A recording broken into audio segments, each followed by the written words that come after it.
Good morning everyone, it is episode 2 of my Road to Payout series today.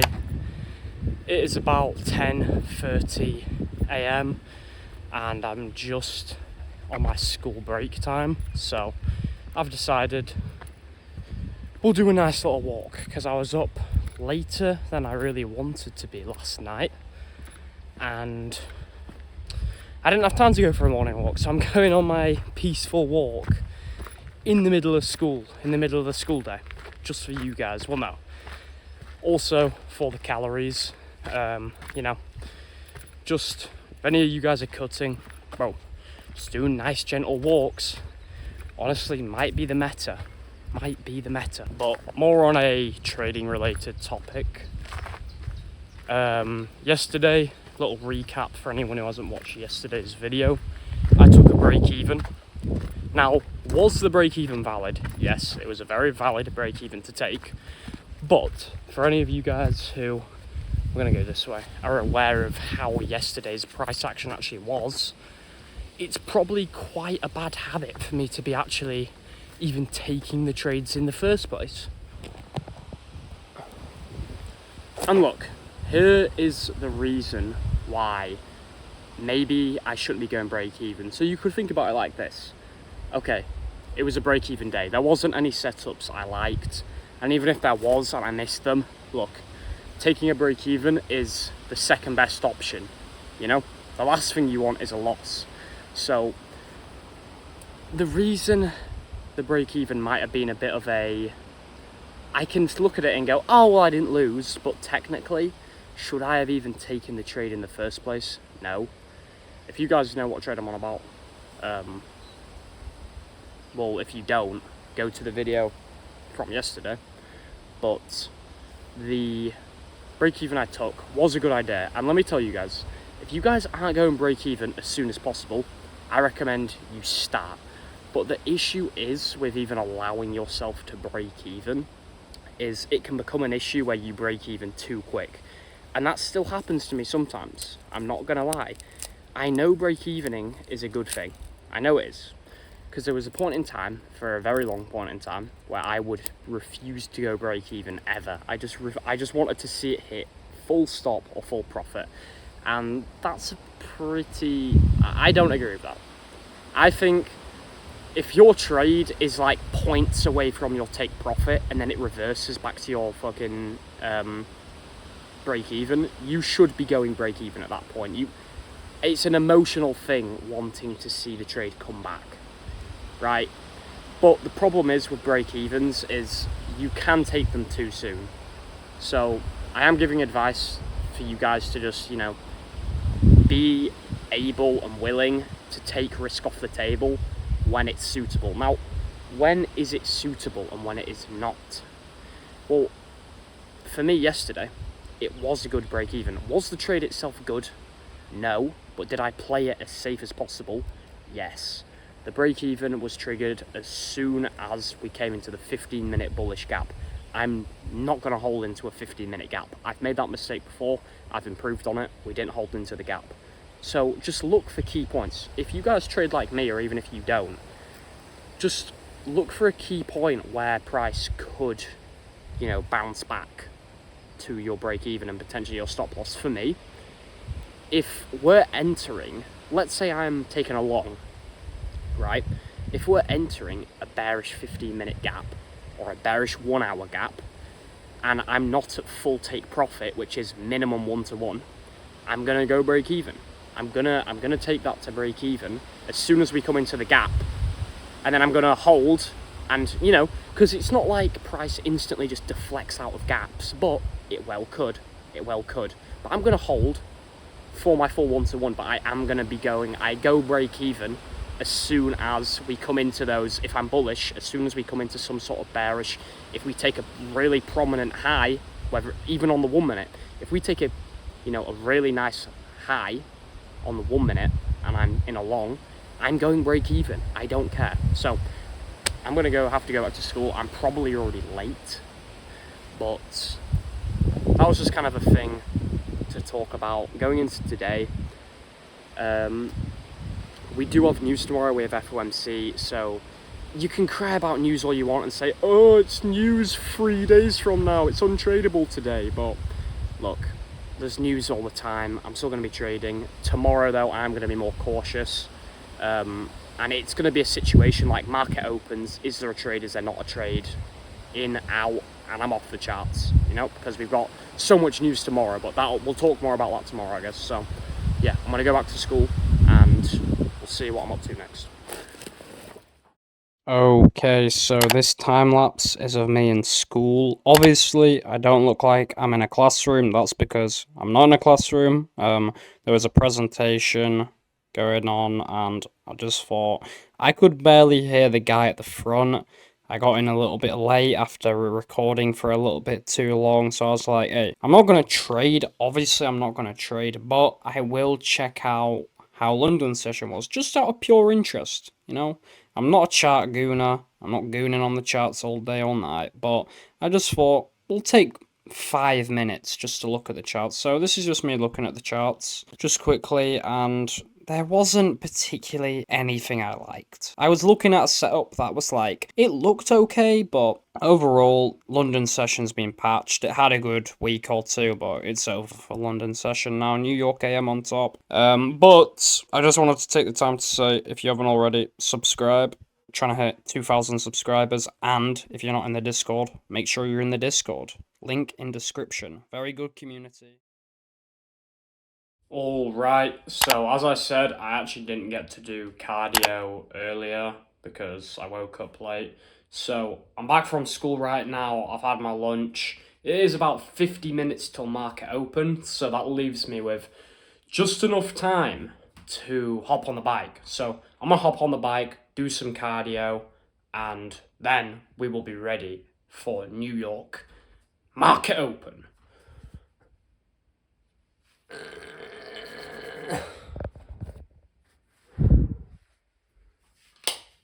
Physique check.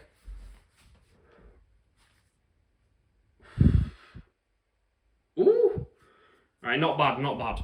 Not bad. Let's just do my cardio, bro. Alright, so I'm here. We're doing cardio. I actually don't mind doing cardio at the moment.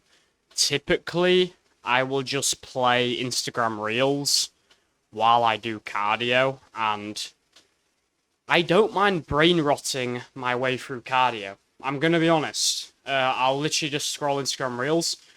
One problem with my Instagram Reels is it's just filled with this, like, World War III shit. Like, I can't even be bothered because no one comes here to listen to more fucking politics. But that's literally my point. Like, half my Instagram feed is just filled with this, like, the shit that's going on in the Middle East. So that's kind of ruined my scrolling experience at the moment. I'm getting a bit bored of it, quite frankly. But going into the trading day, one thing that I am gonna actually really be careful of is if there's no trade soon, don't start taking shitty trades later. And yesterday, I did a really good thing with, I obviously talked about my break even earlier, but yesterday I avoided taking a really detrimental loss, and that's progress right there. That is progress. But going into today, I just want to make sure I'm not doing anything stupid. Now, what is classed as doing something stupid? Well, taking trades in the wrong direction, not taking break-evens, trading into the opposite gaps, holding positions after we've taken key highs. It's really straight, you know, making sure there's no SMT that, if I'm going short, making sure there's no bullish SMT that's just happened on the 1 minute. And if there is a bullish SMT on the 1 minute, waiting for a resweep. It's really simple stuff that when I say it out loud, it's just like, okay, that should be really easy to avoid. It really should be easy to just stick to what I know and not do anything stupid. So, market opens in like 40 minutes. I was tempted to get a white monster for market open, but I will save that for the gym tonight. I think I might record some of the workout tonight. Maybe. I don't know. If you guys want to see like the gym segment, a whole gym segment, I'm going to the gym with my friend now, so I can start doing a gym segment if that's what you guys want. But yeah, there's not really much more to say, to be honest. Just gonna get my cardio done. I'm trying to get lean these 2 weeks. For anyone who's not aware, I'm trying to get really lean. Like, I'm really dialing in the cut the next 2 weeks. So, yeah, locked in on the cardio. But I do think, here's the thing, there's a lot of variables that I need to control. But I can't control in my life, right? So one of the variables I'm really good at controlling is locking in on my diet. And when I lock in on my diet, it like correlates to everything else. I feel like, because I did a crazy cut 2 years ago. I'll maybe pull up some photos from me 2 years ago. And I got pretty lean for a 15-year-old. But I didn't really like how I looked by the end of it. Did I take the cut too far? Yeah, you'll probably see I did take the cut a bit too far, and I just started losing muscle. But from being really locked in on the diet, which is really not something I struggle with, like, if I want to lock in on my diet, I can lock in on my diet, just like that, like now. But a lot of the time, like, and when I say lock in on the diet, for me, that's cutting. When I'm bulking, I have no issue with locking in. I'm fine with bulking. But when it comes down to really getting down to the cut and being serious about the cut, there's something about like when I really lock in the cut, which is a variable I can control, and this is where it gets to the trading part. It like correlates elsewhere, and I remember this happened 2 years ago, because 2 years ago I did a keto diet, which is basically a diet where you have protein and fats, and I was eating like 2k calories a day, and that was a tough diet. I challenge any of you guys to do a keto diet with 2,000 calories for 2 months. It's fucking tough. It's tough. But from that, it made me locked in elsewhere, like fucking locked in, completely just cut out gooning, no temptations anymore, relationships were better, like my work was better, I was more disciplined at the time, whatever I was doing work-wise. Like I used to edit Instagram Reels for a theme page type of thing, which some of you might know about. Gym Sense Zero on TikTok and Instagram, if you guys want to search up my old page. But I was just super locked in on everything just because I could control that variable of the diet really well. So I'm honestly feeling that coming back right now. I'm honestly feeling it come back. So I'm hoping it can cross-correlate into more discipline on the charts through the diet. But we will see. That's just like a theory.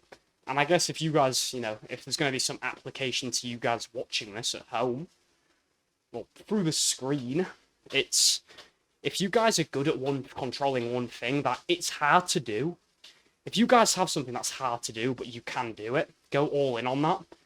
And in my opinion, that really works for me with, like, it spreads out in other aspects of life. Like, if you don't, like, I like going to the gym, so locking on the gym, I'm always locked in on the gym. That's not something that's difficult for me to lock in on. But if you really don't like going to the gym, let's say, but you're able to really lock in on the gym, that would probably spread, like, really discipline yourself to, first off, go, but the phrase just turning up, and this is applicable to trading as well, the phrase just turning up, it's not enough in any aspect, in fucking, the gym or trading. Because I always say these two have a lot in common. There's a lot you can compare between, the gym or just exercise in general and trading. And Whew, fucking hell, I forgot what I was going to say. The thing is, with going to the gym, right? If someone's in their first month, you could say to them, oh, it's all right if he's not doing the proper form or the proper exercises or he's not training hard. He's showing up. But one thing I hate to hear is when motherfuckers will keep making excuses for themselves and others after like a year. A year in the gym. Oh, well, at least he's showing up. It's like, no, no. There's more to it than just showing up and going through the motion. It's like, for someone's first month of trading, first 2 months, first three, maybe three at pushing it, if they're doing really retarded things and they don't have a strategy and they don't have any risk management and they have negative psychology aura, which was me, like this time last year, you could say, hey, he's learning. We'll hope he can progress, because not everyone does progress from that point. But this is where everyone starts. He's turning up to the charts.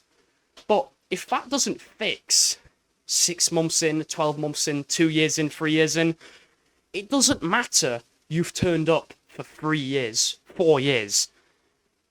It's actually like you've turned up, you've just gone through the motions for that amount of time. You haven't, it gets to a point very quick where it's like, you need to stop just going through the motions and actually turn up and get shit done and do shit properly and how it's meant to be executed.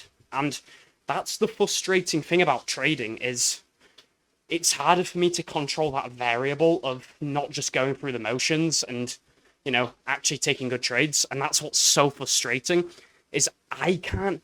When I was 3 months in and I would do something stupid, I could have the excuse, it's fine, I'm learning. I genuinely say that. I would be happy when I took a loss because I'd be like, well, not happy, but I would actually be constructive with the loss.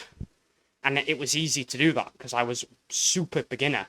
But coming up to a year in now, if I do something stupid, it's like, yeah, this shouldn't be happening. Like, there's no good reason for this to be happening anymore. So, I don't really know what the point is. Is there a conclusion I can come to?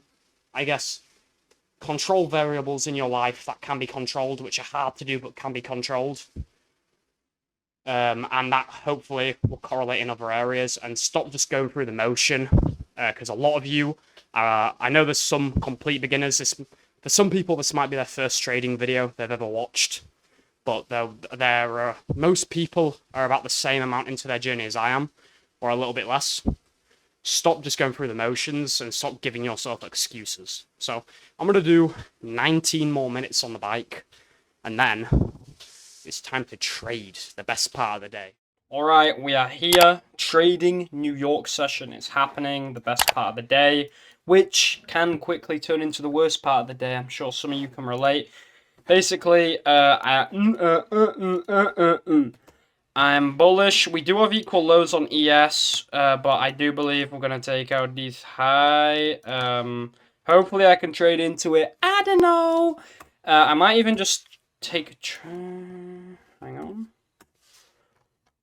5 minute gap. The thing is, you've got the 15-minute right here, which is like nice. Nice little 15-minute. On here, you've got displacement on the 1 minute. I do see these highs getting taken out. The trade would look something along the... Well, if ES takes out the highs without NQ, then... Yeah, that's true. But realistically, I could see like this being taken. I really do want to take this in 1 minute. Because I just have a feeling this one candle's just going to go beep all the way up to here. But we're going to be patient. We will be patient. And we will see. Hopefully my patience doesn't screw me. But I just don't like trading the 30 candle, But it's just so, like, it's clean, but it's like, eh.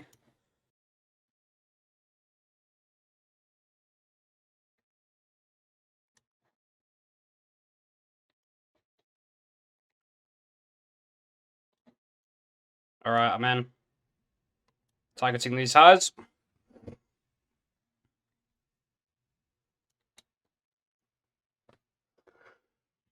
Oh my god. That was literally... That might have been the quickest trade I've ever entered. And I'm done for the day. I'm done for the day. I'm done for the day. Nice, bro. Nice. Alright, so making my way down to the gym. Got a little chest and shoulders with my bro. Trading is good today. Basically what I did after I took that quick win, which was a really nice win. You know, SMTs on lows, 50-minute gap, overall bullish bias. Really simple stuff. 1 minute had already displaced pre-market. So super nice trade. Literally no exaggeration. I looked at how long it took to bang the trade to take profit. 14 seconds. That's 14 seconds. And I made 400 profit. So cannot complain. I literally, when I pressed the record button, that was the first time I even really, okay, I was on for like a minute before that, but that was really the first time I actually looked at the charts. So, you know, I was on the charts for 3 minutes before I traded, and there's people I know, I do not want them to see me doing this, and yeah, 14 seconds, about 4 minutes on the charts, and it was a quick little trade. So good shit. I mean, I just edited this video, the video you're watching right now, kind of edited that the rest of the day. Chilled, did cardio. Yeah, good day. Alright, it's coming up to the hardest part of the day.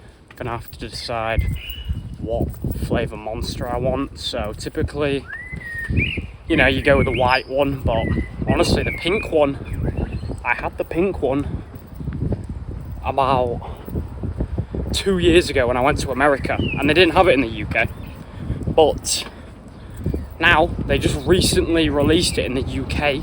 The pink one, Strawberry Dreams, goated as fuck. Not on the level of White Monster, tier below, but it's goated. But it's gay as fuck having a pink can, so I don't know, we'll see what my mate's getting.